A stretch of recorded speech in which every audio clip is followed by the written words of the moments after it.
Dear friends in Jesus Christ, today is the 7th day in the holy season of Advent, and I have taken a theme for us to reflect: blessings in the desert. Jesus was with his disciples, and so many people were crowding around. He told them to get into a boat so that they could have some time alone. So they departed to a desert. But people saw where they were heading, and when they arrived, there were thousands of people waiting for them. And Jesus began to teach them. By this time, it was late in the day. So his disciples came to him saying, "It is already very late. We are out in the desert. Send the people away so that they can go to the surrounding countryside and fetch something to eat." But Jesus answered, "Give them something to eat." They said, "With what? We are in the desert. We don't have food for all these people." "How many loaves do you have?" They said, 5 loaves and 2 fish. Then Jesus directed them to have all the people sit down in groups on the green grass. Friends, here the thing is, until now we were hearing them saying that they were in the desert. But all of a sudden Jesus tells the people to sit down on the green grass. It looks Jesus transformed the desert into a green place. The instant and the extraordinary ways which was part of Jesus' working is made visible once again. His way of handling this situation is so quick that it makes anyone to wonder as to how is it possible. He takes the people through the barren land, hurting even their sentiments, who are deprived of food and water. And in a fraction of seconds, he sees that everything is provided to sustain them. What is most striking here is that God did not stop them from entering into the desert. He did not keep them from being hungry. He did not take away their burdens, but He made the dry ground into green, cool place, protecting them from the scorching heat, and made them sit down there. Dear friends, when you look back over your life, you too will find God's comforting presence a number of times in your life. Times when God transformed the desert into green grass for you. We have seen in our lives that the very thought of certain people we do treasure a lot because of the inexplicable experience that you have had and I have had. It may be a surprise visit of someone dear to you with a new assurance, a help rendered in your helplessness by someone, a shoulder that comforted you, a person who stood with you when all the others deserted you. Be it in whatever form, they have turned out to be moments that moved you, moments that surprised you, moments that developed a great regard, appreciation, and awe within you. We tend to look back and think, how did I make it through the losses that I undergo? How did I get such a courage? Yes, friends, your God was at work.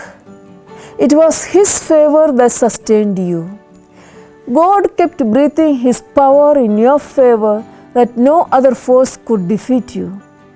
He stepped in to lighten your burden. Yet, He did not stop the trouble, but He did keep the trouble from stopping you. Moments such as the above that made you spellbound, encounters that set you free, experiences that set new directions, relationships that bridge the gap in your life were unforgotten memories caused by God to happen in your favor, friends. This is what we mean when we say Emmanuel, God with us. Yes, friends, our God is with us. Our God comes, He ever comes. Living in this awareness is what is lacking.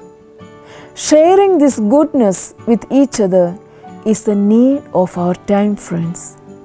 Let us not take His blessings for granted. Be it the parents who have toiled all through their lives to bring you up, the children whom God has gifted you with, the life partners whom the God has joined you with, the education you have received, the culture in which you are born, the language that you speak, the friends whose company we enjoy the most, the daily food that we eat, the farmers who toil to get it onto our table. Nothing has come to us on our merit. Everything is given according to the requirement in His time, according to His plan, and in His own way. We are called to find the working of God through the daily dynamics of our life, friends. Let us carry forward this tender, compassionate ways of God to our neighbors. God, who shares everything with us, even to the extent of sending His only Son to become part of humanity, expects you and me to live in a consciousness that awakens us to our neighbor and to the needy whose life depends on our goodwill. Friends, we have entered into the second week of Advent. We all go through desert places in life. Certain crises in life force us to leave behind the family and friends.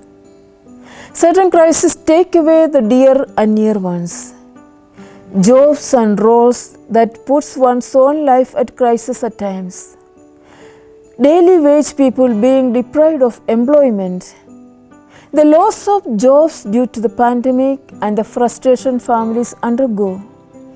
Millions of farmers making the protest march in Delhi hoping for a better future. The bad situations and breaks that make life bitter.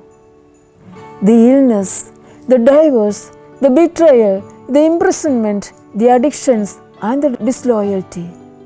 Somehow, amidst all these misfortunes, there is a power upholding you. We get the strength to endure. Therefore, let us place all our hope in a God who provides, friends. Let us place our trust in a God who transforms the desert into green pasture. A God with the minimum feeds thousands.